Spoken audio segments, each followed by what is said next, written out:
No? Yes. For the homework, are we doing odds? Yes. Yes.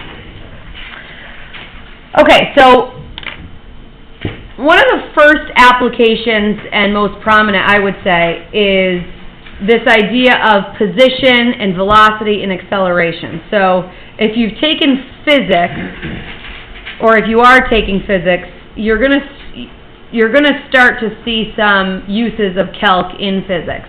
And the first is with this kind of position to velocity connection concept, and how the derivative ties into that. So we'll just get started, and I'll point out the connection as we get there. They're giving us the position of a ball, and that ball is being dropped from a height of 100 feet.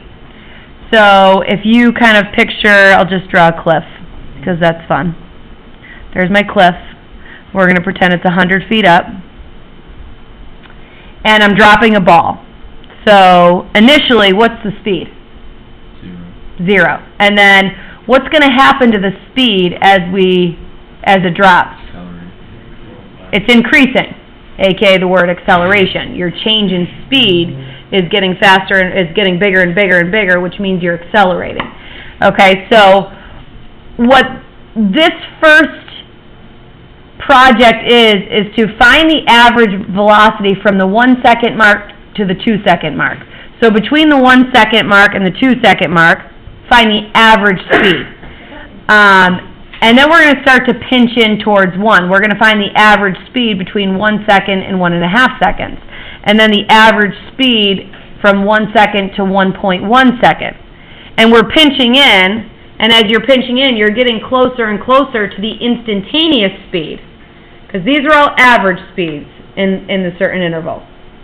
As we keep pinching in towards 1, we're getting closer and closer to the instantaneous speed at 1. Okay? So in general, the velocity or speed formula is your change in position. Position is denoted by the letter S over your change in time. So the first thing we need to do within part A is find the point associated with the starting point of the interval and the end point of the interval. So 1 comma something and then 2 comma something. So at the 1 second mark, what's our position? So we're going to plug in 1. Negative 16 times 1 squared plus 100 is 84. And at the 2 second mark, what's our position? So if you plug in 2, I'm just going to fast forward, we're going to get 36. And so now I'm going to find my average velocity along that span of time just by doing the average rate of change. So 84 minus 36 over 1 minus 2, and I'm going to get 48 over negative 1, which is negative 48 feet per second. Now, if I go back up to my little model here, let's pretend at the 1 second mark it's here, and at the 2 second mark it's here, and at the 3 second mark it's there. We just found the average speed from 1 to 2. And then we're going to pinch in and we're going to find the average speed in part B from 1 to 1.5. What's going to happen to the average speed as we pinch down into that interval? Is the speed getting faster or slower as we kind of move backwards towards the 1 second mark? Slower, right, because again, this is accelerating, so it's continuously going faster and faster and faster. So as we kind of pinch backwards, that speed should get slower, and we'll see that hopefully. So at the 1 second mark, again, our position is 84. At the 1.5 second mark, our position is 64. That's just, again, me plugging in my number of seconds to the position formula. And then our slope is 20 over negative 0.5, which is negative 40 feet per second. So as you guys suspected, it got slower. Why is it negative? Because it's going down, because your position is dropping. Okay, so those of you who have taken physics or know physics at all, know that velocity comes with a direction. Versus if we are talking about speed, speed is typically, even though they're pretty much synonyms, most people would say that speed always has to be positive. There's no such thing as like a negative speed. But if you think of it as velocity, a negative velocity is a real thing. That means you're just going backwards. Okay? Or your position is, going backwards, lowering, whatever. And the last one is I pinch in just even a little bit more between 1 and 1.1 seconds. It should get even slower. The points that I've already figured out, obviously 184 keeps repeating. But 1.1 goes with 80.64.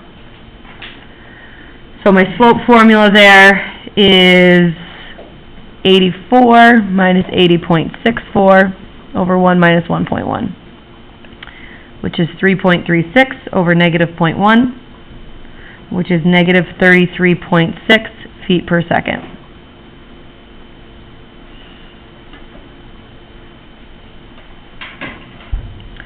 So rather than continuously looking for an average rate of change, an average rate of change, an average rate of change of our position, right? These are all average rates of change of your position over a certain interval. We are pinching in so that we're getting closer and closer to the instantaneous rate of change.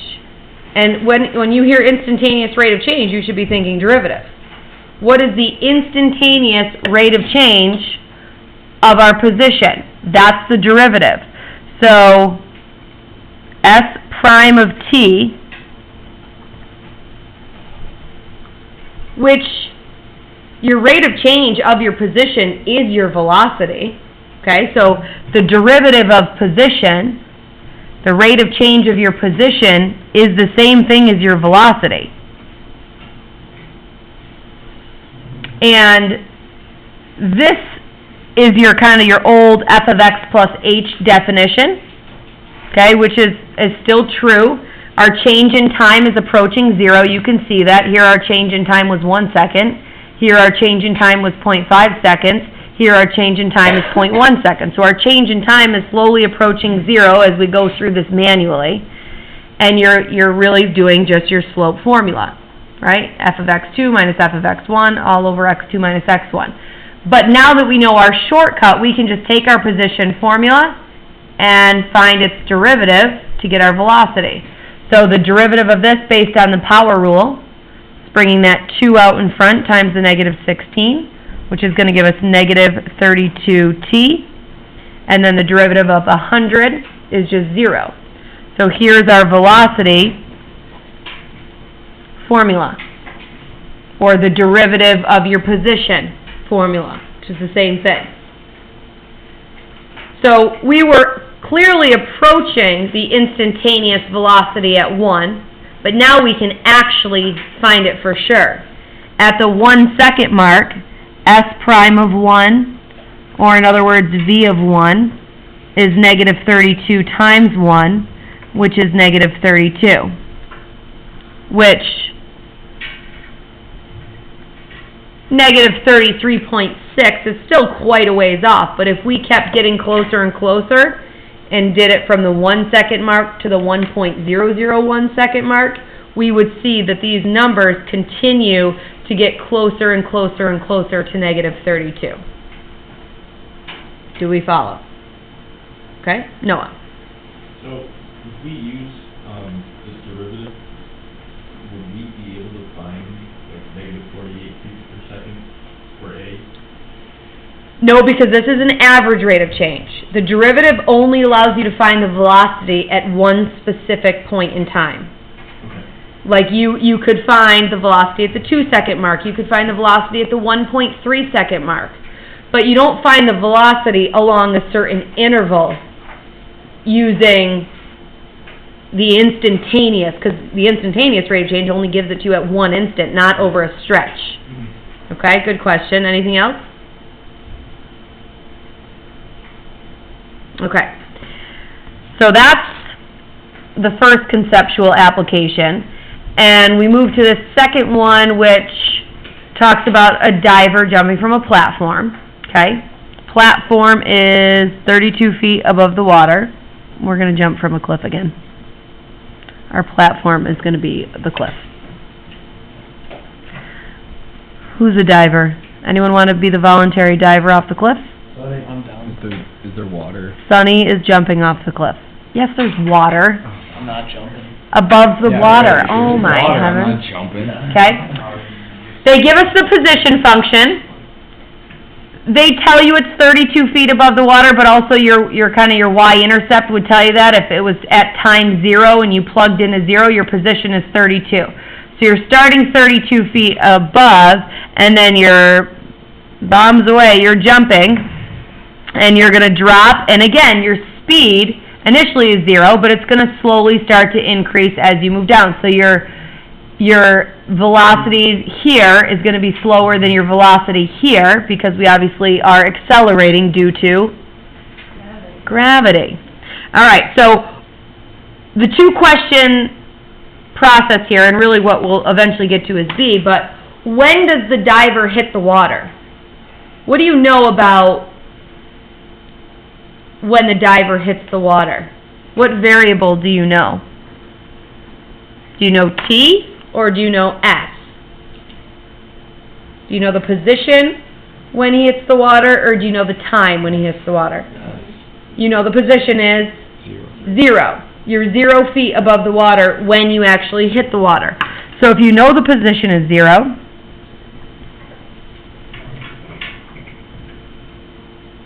we're going to solve this. And it's a quadratic, pretty big numbers, but they're all divisible by 16. I'm actually going to divide them all by negative 16 because I hate when the leading term is a negative. So I'll divide everything by negative 16, which is going to make this t squared minus t minus 2. And now that is factorable to t minus 2t plus 1. And then t either equals 2 seconds or t equals negative 1 second. Which is it? 2, of course. Most word problems are not going to allow you to go backwards in time. Okay? So at what we would reject the negative 1 second, and at the 2 second mark, he's hitting the water.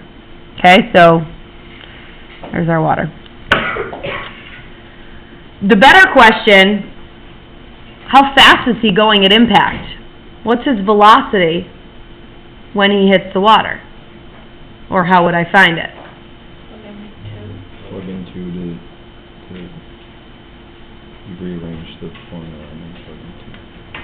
Plug into to the, what are you saying, James? Like how you did up there, where you... Here? No, up above that. Here? Yeah. Would you do that, where you rearranged it to get B of T and then... I don't think rearrange is the word you're looking for. Yeah. What word's he looking for? But he's on the right track. Differentiate. Take the position function, differentiate it so that you get the velocity formula. So what would the derivative of this position formula look like, Matt?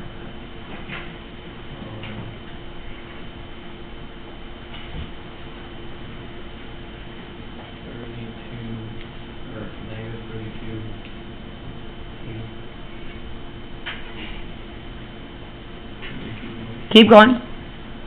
Plus, would just be 16 You're correct. and 0. And 0, so we'll just end there. So there's our velocity formula. And yes, we will plug in 2, because it's at the 2 second mark we've already found out.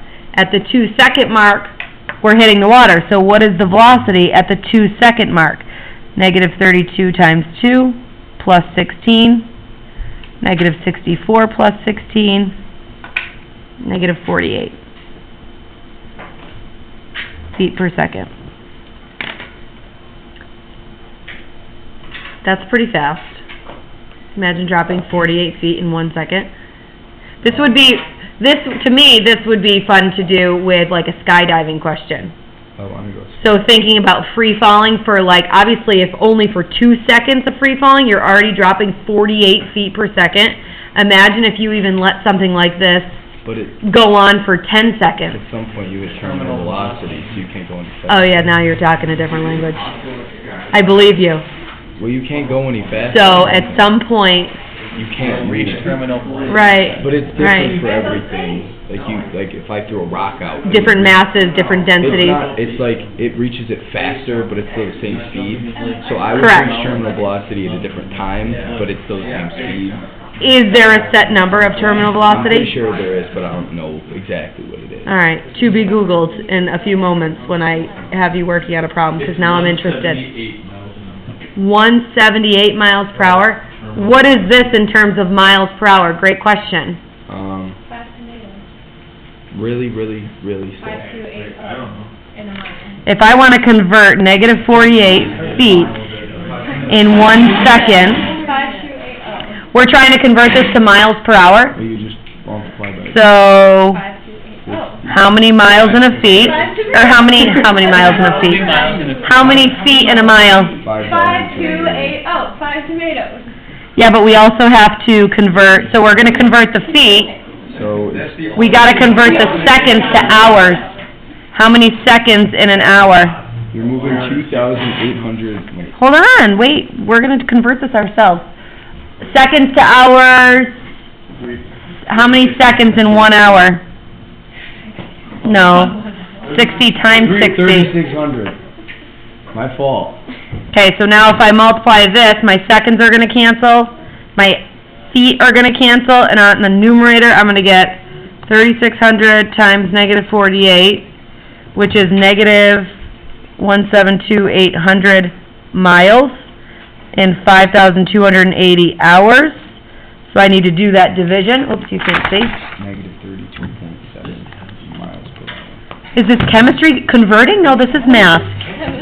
You do this in. Okay, so that's only 32.7 miles per hour, so we're not even close to our terminal velocity. Yeah, you're gonna, Yeah, all right, I'm gonna look that up, because now I'm curious. It's been a while since I've thought about... if you threw an ant off of the Empire State Building, it wouldn't die. It doesn't weigh enough to pull it Reach, down. it's Yeah. for your terminal, oh, that makes sense. It reaches terminal velocity, but it would reach it in 7 billion So, years. Like, it takes. how fast you reach your terminal velocity depends on your mass, probably also your surface area, because if you took something that was heavier and had more resistance. Density? Yeah, those would probably be the three. There was, when we were doing this, we were also doing hang time, and Hennessy asked us what we thought the longest human hang time was. This kid in my class shouts out, he's like, 10 seconds! And I was like, if you had a 10-second hang time, you could jump across like a football field. So, That's right, this is you the could. dumbest answer I've ever heard. Sonny, what's your hang time? Longest human hang time is 1 second. I would love to know how they calculate that. The guy jumps up in the air, and when he lands, they end. Yeah, but they can keep their, but the fact that they can keep their knees bent longer, It's Spud Webb, and it's vertical, it's not. Definitely. It's a vertical jump, it's not. do you have to keep You your have to keep straight. knees straight? Yeah. Spud Webb, 1 second. 'Cause that would do, yeah. Okay, all right, we're gonna move on. Good side convo. It's a freak. Who are you recording this for? Anybody who's absent. Nice. They're recording us? They are gonna be so. Who's recording? They're gonna be so. Where's the camera at? Okay, write the equation. This is something we've definitely already done, but again, now that we know the shortcut to our derivative, it's gonna be much faster to write the equation of a tangent line. We need a point. We need a slope to the graph of the function at the given point. So, to write the equation of the tangent line of this to this curve at this point, we already have our point. We just need to find our slope at this point of tangency. To find the slope, we find the derivative. To find the derivative, we're going to follow our now much quicker power rule. We're going to get 3x squared plus 1. And now we have to evaluate it at an x value of -1. -1. That's going to give us 4, and that's our slope. So with that point, with that slope, we're going to write the equation of a line. So y minus the y coordinate is going to turn into y plus 2 equals our m value of 4, and then x minus the x coordinate. Wow, that other equation is a huge waste of time. Yeah. Do that. Yeah, it is.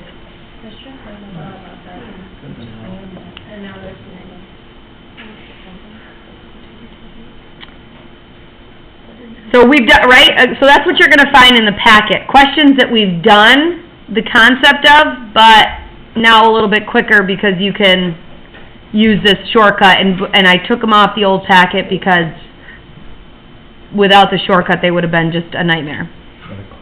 Okay? Next example, moving down, we'll go back to that one if we have time. Determine the points, if any, at which the graph of the function has a horizontal tangent line. So, let me just graph a polynomial function. Does this one have any horizontal tangent line? Yes. Okay, here, yes? Yeah. There's just one example. What do you know about a horizontal tangent line? Y is 0. Or no, X. The slope is 0, correct. It could be at any level it wants to be. It could be y equals 5, could be y equals 3, y equals some k value. But most importantly, horizontal tangent lines have a slope of 0. So if we want to find out where that is occurring, we need to set the slope equal to 0. So we need to find the derivative. So y prime in this case, this is the same example as above, 3x squared plus 1. Needs to be set equal to 0. And when we solve this, we're going to get the x location at which that is happening. So I'll subtract 1 over, divide by 3, square root both sides. What do we find? Does not exist. So apparently, there is no horizontal tangent line to the graph, and they kind of covered their basis there by putting if any, suggesting that you may find that there are no horizontal tangent lines depending on the function. So just to give you some clarity as to why this visually is not working out, here is the graph of x cubed plus x, and we have a very steep positive slope. And it does even out, but not to 0, right? What would you say the tangent line slope is right here? Approximately. 1.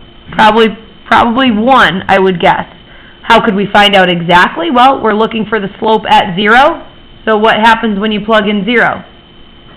You get 1. You do get 1. So this is a slope of 1. So, and that's pretty much the smallest slope that this is ever going to achieve, and then it starts increasing immediately again. So there is no horizontal tangent line to this graph. Do we follow? Yeah. Okay. We're going to take a look at this function next. So again, horizontal tangent line means our slope has to equal 0. So let's calculate first the derivative of this curve. And Sierra, what do you think the derivative formula is going to look like?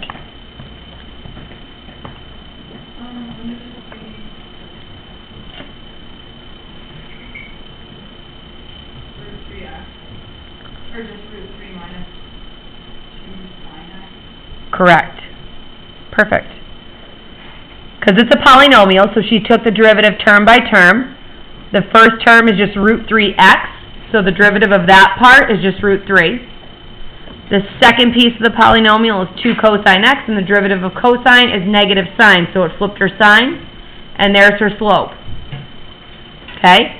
Now, we're looking for where this equals 0, so we're going to subtract over the root 3, divide by negative 2, and this is a moment where I wish I didn't have to take a timeout from the concept that we're working on, which is derivatives, because I wish you knew your trig so well that we didn't have to take this timeout, but I'm going to be realistic about this. That was great. And we're going to work through this process of reorienting yourself with trig for a moment, which again is forcing us to take a timeout from the whole thought process of the derivative. But at what x values, keeping in mind that they do restrict our interval, at what x values is the sine root 3 over 2? And we're looking at, we want every x value that is going to exist between 0 and 2 pi, so within one rotation around the unit circle. Pi over 3 and 2 pi. James, on the money. What were you thinking, Noah? You could say 4 pi over 3 and 5 pi over 3. Except for 4 pi over 3 is in a quadrant where only tangent is positive. So the sine of 4 pi over 3 would actually be negative root 3 over 2. We want the two positive quadrants, but yes, first and foremost, the reference angle is pi over 3. That's one of your memorized values. The sine of pi over 3 is root 3 over 2. Then picking up on the fact that we want it where sine is positive tells us we're hitting up the first quadrant version of pi over 3 and the second quadrant version of pi over 3, which is going to be 2 pi over 3. Now those are just the x-coordinates. They wanted the points.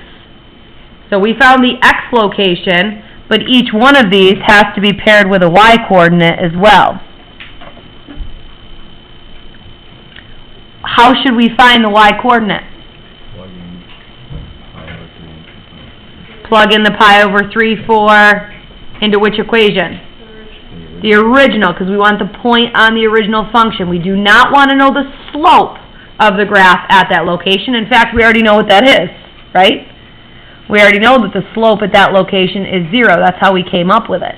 So we plug it back into the original, which plugging in pi over 3 here is just not going to do much for us. It's just going to be root 3 pi over 3 plus 2 times the cosine of pi over 3. And what's the cosine of pi over 3? 1/2. What's 2 times 1/2? 1. So that's just all going to be plus 1, and that's your y-coordinate. So there's your first point.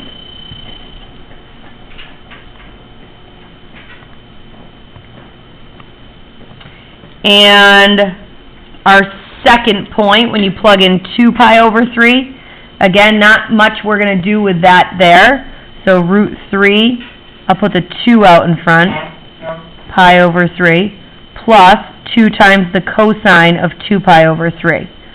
What is the cosine of 2 pi over 3?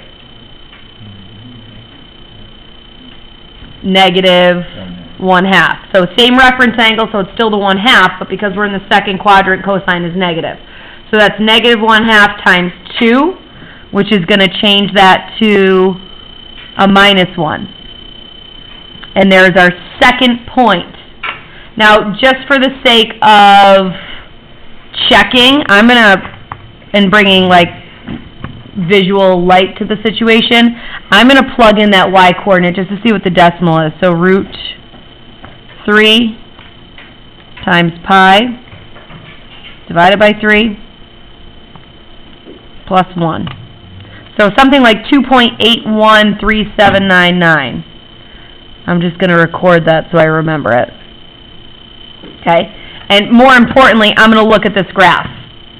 And I'm only looking at this graph on the interval from 0 to 2 pi, so I'm immediately going to change my window from 0 to 2 pi. I'll count by, really because my x-coordinates of interest are pi over 3, I'm going to count by pi over 3. And then my y, well, I know that one y-coordinate is 2.8, so I'll go negative 5 to 5. If I need to change that, I will.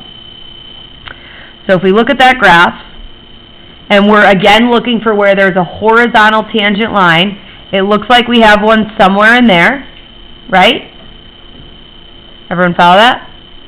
So if I were to, how would I do that? Second trace and find the value, I think it's happening at pi over 3, so find the value at pi over 3, and I get that point right there, which does look like a point of tangency for a horizontal tangent, yes?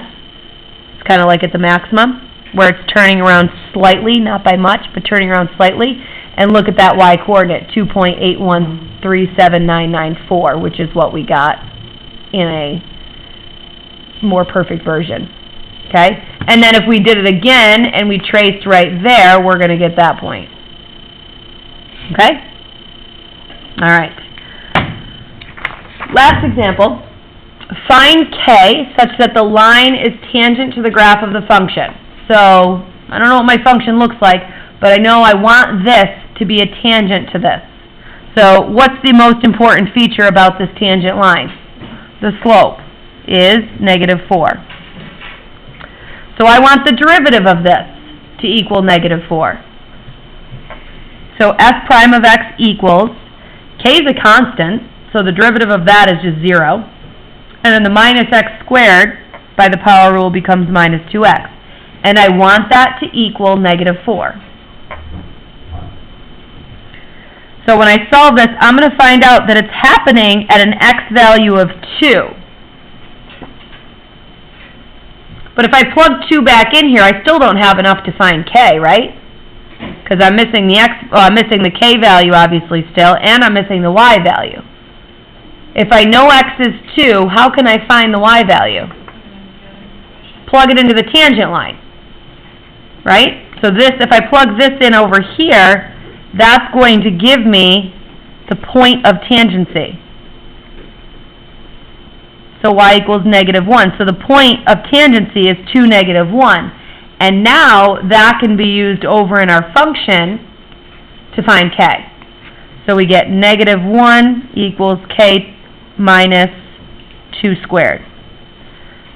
So to get rid of the -4, we add 4 to both sides, and k equals 3. And yes, Anthony's question, your homework is the odds. Any questions?